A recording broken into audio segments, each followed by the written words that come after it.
Ready to send your first professional email with Brevo?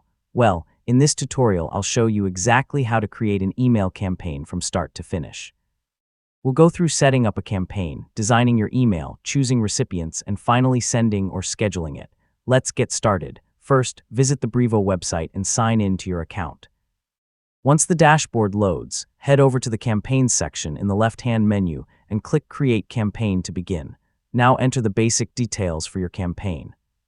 Give it a name so it's easy to recognize later. Then add your sender name, sender email address, and write a subject line that's clear and interesting enough to encourage people to open your email. Next, it's time to design your email. You can start with a ready-made template or build one from scratch using Brevo's drag-and-drop editor. Add your logo, text, images, buttons, and any other content you want to include. Keeping the design clean and easy to read usually works best. After that, choose your recipients.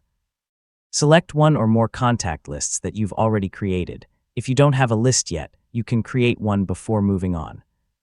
Just make sure you're only sending emails to people who have given you permission to contact them before sending your campaign, so preview your email carefully. Check how it looks on both desktop and mobile if those preview options are available.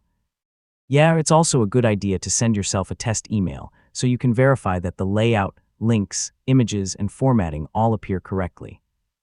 Once everything looks good, you're ready to launch your campaign. You can send it immediately or schedule it for a future date and time. Review your settings one last time, then confirm your choice. And that's it. You've successfully created an email campaign in Brevo in 2026. After it's sent, you can track important metrics like opens and clicks right from your dashboard.